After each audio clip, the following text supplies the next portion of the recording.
In today's episode of Getting Geeky with Gamerly, we sit down with Eric to find out exactly what Protogamer Cards are. Then we'll see what's on Kickstarter, but first, a message about our sponsors. This episode of Getting Geeky with Gamerleaf is proudly being powered by Torres Games, who are bringing Serpent Master back to Kickstarter the first of next month. Serpent Master is a card-driven abstract board game for 1 to 4 players where a player must keep their serpent on top to win. Plus, they're doing a giveaway with us, or a few of them in fact, over there at thegiveawaygeek.com. Enter today and back their Kickstarter on the 1st of August.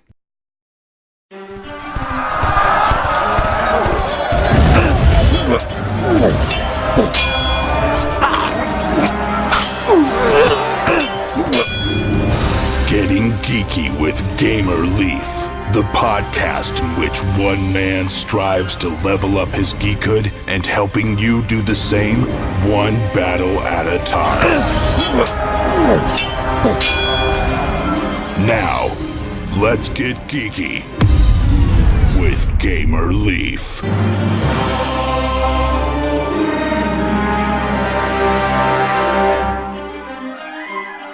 Are you sick of being embarrassed by your prototypes? Does your 3-year-old offer to help you make them better? Or are you a board game shop that spends thousands of hours hand-cutting perfect pieces and would like some of your life back? Does your role-playing game need an upgrade? Did that sound familiar to you guys? It didn't to me either, but this is the story or the kind of stuff what's behind Protogamer Cards that's currently on Kickstarter. And tonight we're lucky enough to have on the creator mastermind behind these new cards. Is that right, Eric? Is that how you fall in line with Protogamer Cards? Yes, that's me, the creator of Protogamer Cards. Thanks so much for joining us on Getting Geeky with Gamerleaf. We really appreciate it, Eric. Yeah, thanks for having me. No problem. Now, before we jump into everything that's great about your cards, let's rewind a little bit if we could. How did you get into playing tabletop board games, Eric? Yeah, well, great question. Growing up, we loved playing board games, and but you know, the more traditional Sorry and Life and Monopoly. But it wasn't up until maybe 5-6 years ago. A friend of mine happens to be Josh from Chip Theory Games, was working on his first game, and I was really intrigued by what he was doing, and I had not really realized the extent of how beautiful and how amazing games could be. And I just happened to be at a store that was like closing out end of the year some, I guess, what I would call like high-end games compared to what I was used to. And so I bought a ton. And at that point, I was hooked. And I realized there was a whole world out there that I knew nothing about. And so that was pretty amazing. And here I am now with many IKEA bookshelves full of games, and I can't get enough. So I hear you. That's usually how it goes. So did you start off with Too Many Bones then, or what game did you start off with? Yeah, so I think before their first game actually finished the Kickstarter, I had Dungeons and Dragons. The Legend of Drizzt, I believe, was one of the first ones. And I can't remember what the other ones were, but that was just pretty amazing when I opened that up and saw the miniatures, and you know, I'm a big fan of tabletop role-playing games, so that really just connected as well. It's been pretty amazing. And as you said, you got a bunch of IKEA shelves and whatnot. Have you played all of the games in your collection? Oh man, I hate to answer that question, but no, I have quite a few that I have not played yet, and I have basically a list of games that are, I call them my favorite games that I have not played yet. Dead Throne is one of them. I don't know if you've seen that. Tau Ceti is another one, and they're all Kickstarter games.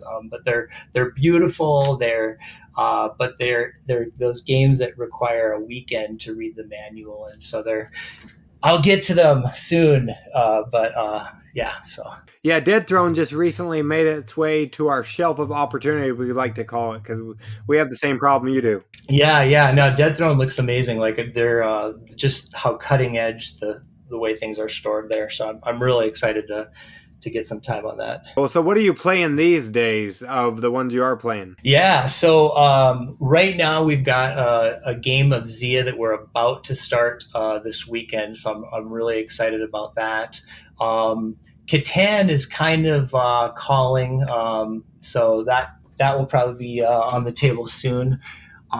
Always, I don't know if you've played Dragonwood, but that is a family favorite. No, what can you tell us about that one? Yeah, well, it's a real simple card game mixed with dice, and I mean 5-year-olds can play it, but yet even adults have a really good time on there. Feels a little bit of like Dragon, D&D like, but it's at the same time it's nothing like it. So easy to get into and just family friendly. Cool. And then did a majority of your games come from Kickstarter then? Yeah, I would definitely say probably 90% of my games have come to Kickstarter. Like I think like many of your listeners, and I feel like I have an addiction. So when something looks good, I don't even think twice.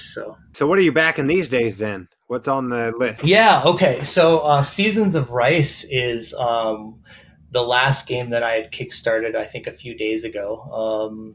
I think that's top of mind. That's the only one I can think of here. I've been kickstarting a lot of RPGs as well. Carbon 2185.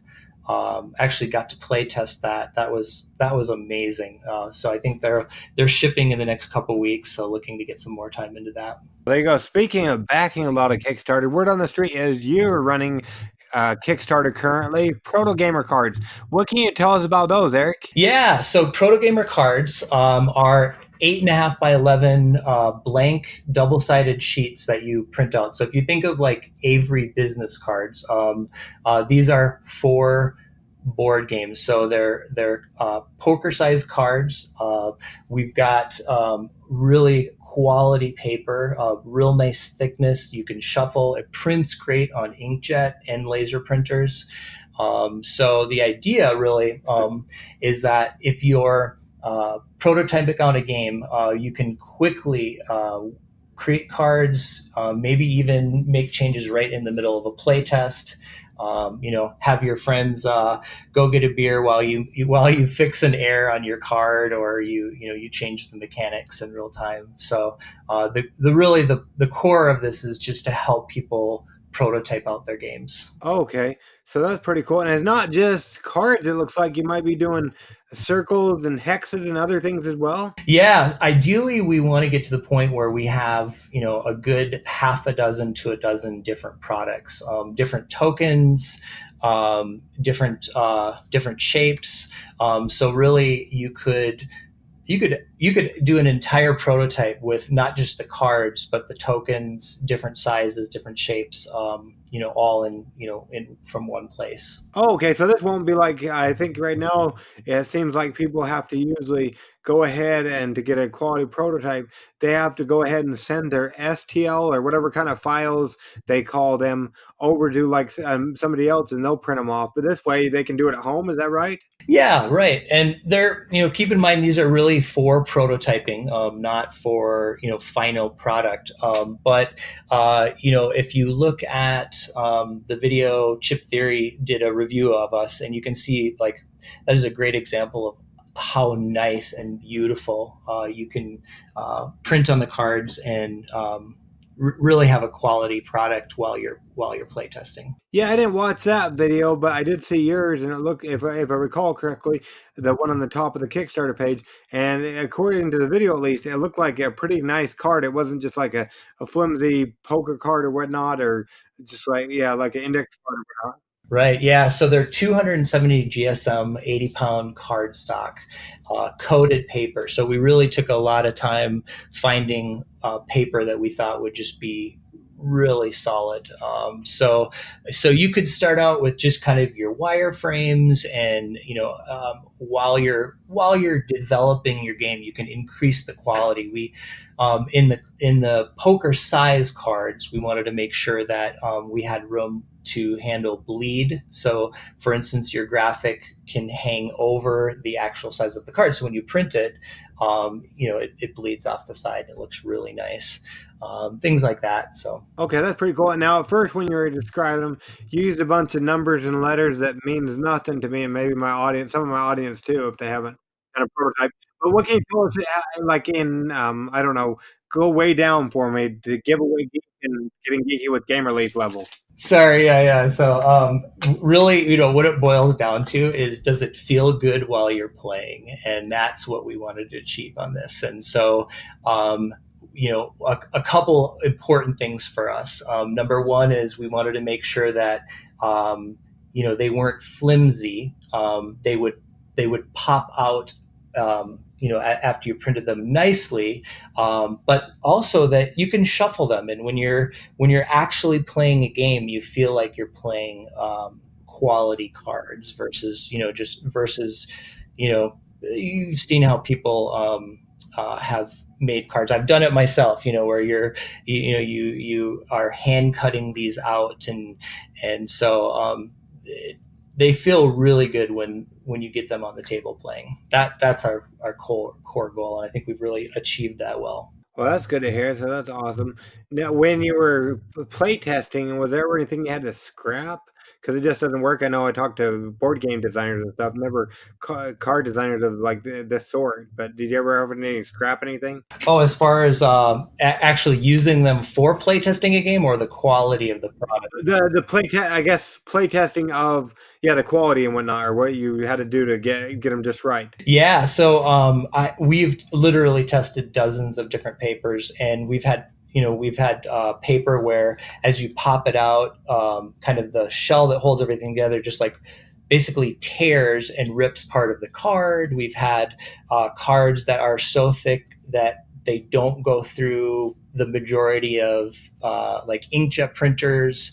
So it really has been a slew of things that we've had to kind of overcome to find what we feel is like a great product that kind of works across the board. And even some of the inkjets where you have like this thick, like a 1-inch footer where it uses to push out the paper.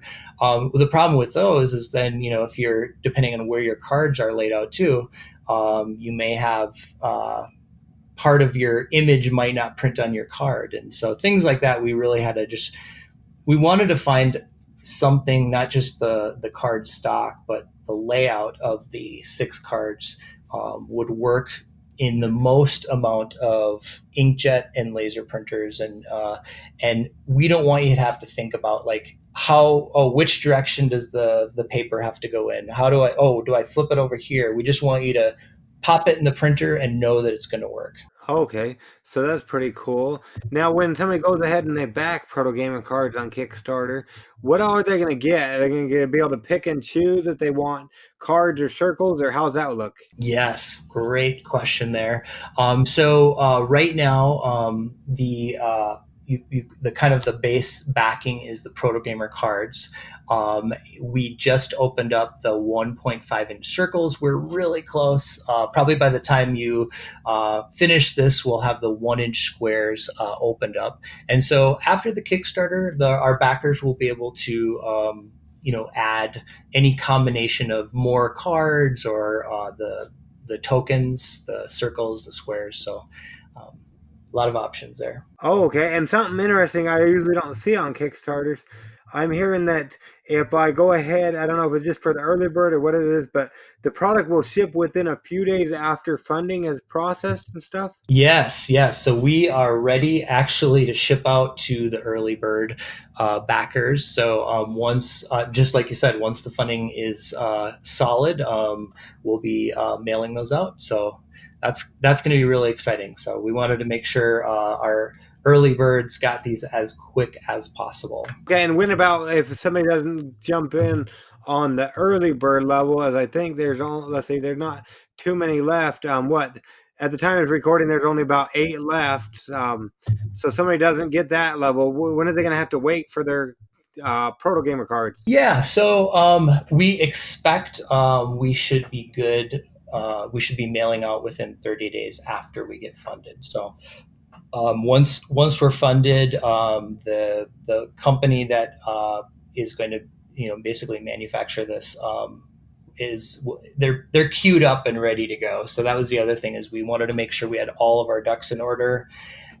So once the green light was given, um, it will be in a good spot to mail these out in 30 days or less. So. And is there talk of anything going out? Because I see only United States.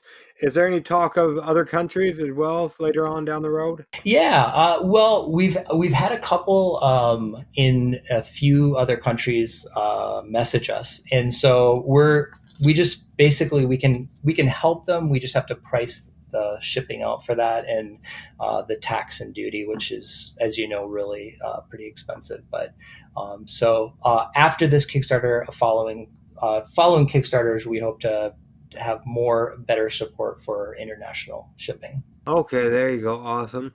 So when it comes to Protogamer Cards, what makes this project pop is why my audience should go check out. And if they like what they see, back it today, Eric. We think we have a great product. We think it really can help people design their games and really communicate their ideas quicker. And on top of that, and I've really talked about on this, the other thing is really improving tabletop RPG experience. So whether you're a GM and you want to have handouts, or you want to implement cards to your game, you can do this easily. And then as a player, you can do some unique things. In fact, I'm in the middle of a Starfinder campaign, and for fun I decided to just basically create an entire character using cards. So that was really fun, so I'll probably do that more often. Oh, cool. Now, somebody's listening later down on the road. If they missed the Kickstarter, is this going to be something you might offer later on as well, or they might be able to find on a site or something? Absolutely. So after the Kickstarter goes live, we will be working on not sorry, when the Kickstarter is funded, we will be in the middle of finishing up our website with an online store, and and then we'll have future Kickstarters with other similar products to complement this. And so the goal is just to sell these products online indefinitely. Okay, speaking of that, the future projects, and I know right now we're focused on getting this funded and delivered and all that, but somebody listening later on down the road, what other kind of projects can they expect from you guys? Yeah, so we're looking at things like products that would help with tableaus, larger components that you could print on that will help you improve your prototyping. And this is all going to be so they can prototype from home and not have to go to a third party or whatnot? Yeah, right. And we're not looking to create like the end product. These are just kind of the first few stages of designing and building out your products is where I think our sweet spot is. Okay, awesome. Yeah, it looks good. So mine is coming there to your hometown, Eric. How can people go? Let's see. Sorry, give me one second. So, Eric, mine is coming to your hometown to stalk you. How can people go about keeping up with you and everything you're doing over there with Proto Gamer Cards and your upcoming projects as well? Yeah, so obviously check out our Kickstarter, the Protogamer Kickstarter. We have a Facebook page, and we also have a YouTube page. And our hope is to start putting out videos on kind of how-to tutorials, how to best use your printer to get the best quality. Neat things that we've learned ourselves or through other board game shops and what they've done so to help designers with their project. Okay, and if you give me those links, I can make sure I put them in the show notes so people can go ahead and click on over or whatnot. But yeah, if anybody's listening, make sure you go ahead and check out Proto Gamer Cards. You're what, $25 or so more funded than you were when we started this interview. And this isn't just for game designers. I don't have a game plan, but somehow you got me. That's fantastic. I love it. Thank you. No problem. But yeah, we don't want to keep you all night, Eric. We really appreciate you coming on, getting geeky with Game Relief with us to talk all about Proto Gamer Cards. It'll be on Kickstarter through the 13th of August. We really appreciate it. Thank you. Have a great night. You too. Now, there's a new idea. If I want to make a game, I know I'll go to Protogamer Cards so I can make a cool card game. I wonder when I might do that. Well, anyways, let's go with Battering a Leaf, shall we? Kickstarter Corner! In the near future, cloning dinosaurs is cheap, easy, and commonplace. As public demand for even state-of-the-art dinosaur zoos waned, underground fight clubs quickly became popular and began producing huge dividends. Trainers began making highly illegal genetic modifications to their dinosaurs' stock. Numerous high-profile accidents calls for international cooperation in regulating the new industry. With millions of dollars involved, several countries began to legalize prehistoric pit fighting. Specialized training schools appeared, and soon dinosaur fighting was legal worldwide. The Ultimate Dinosaur Fighting League was formed, and in just a few years became the world's largest professional sports organization. The most successful dinosaurs and their trainers are some of the world's richest, most famous, or infamous celebrities in the world. Will you be among them? Did that sound familiar to you? Well, good thing I'm here then. This is a story of Ultimate Dinosaur Fighting. It's a miniature board game for 2 to 6 players with playtime of 30 to 45 minutes, no downtime, and no player elimination.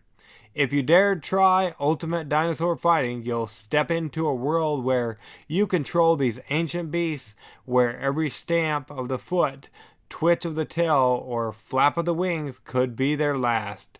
The game is easy to learn, fast-paced, quick to set up, has a high replay value, and is just great fun.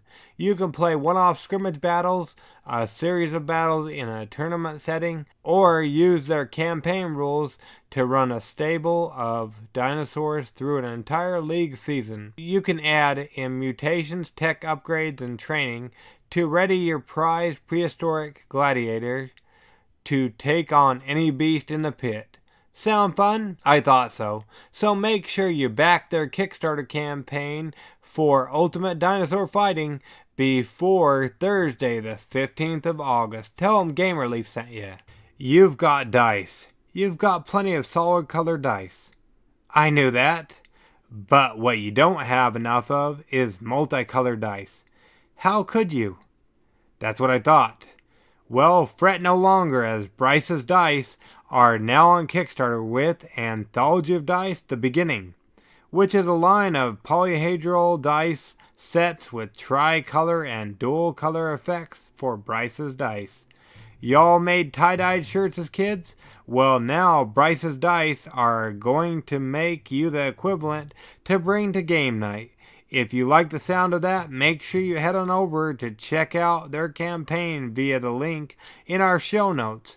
If they get enough backers through this link, we might even do a giveaway with them over at thegiveawaygeek.com.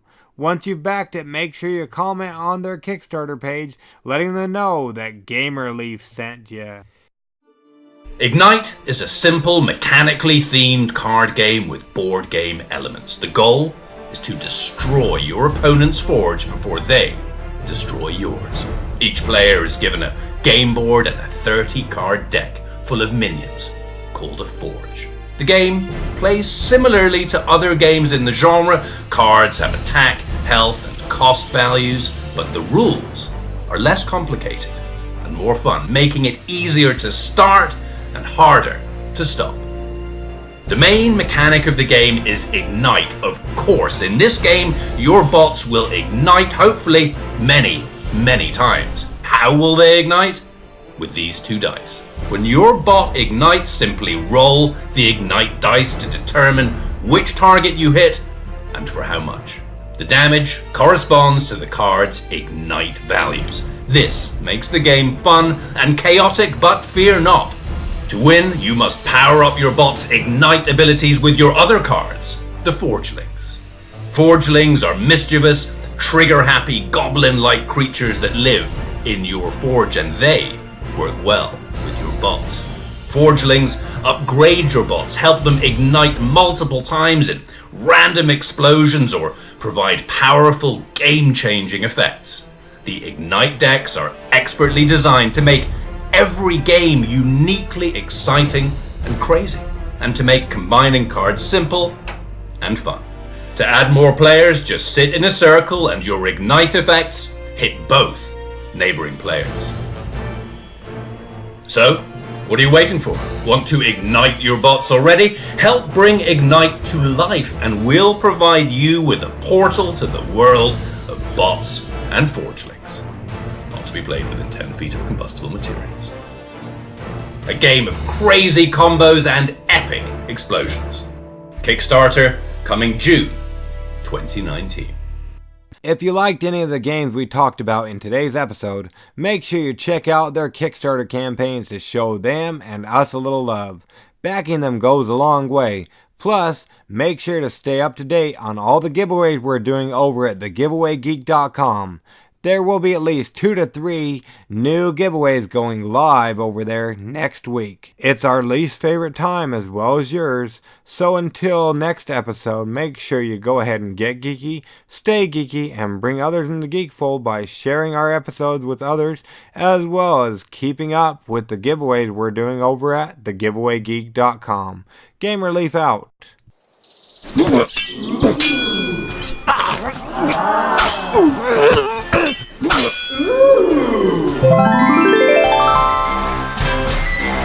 Gamer Leaf levels up. Tune in next week to see if Gamer Leaf's luck holds up.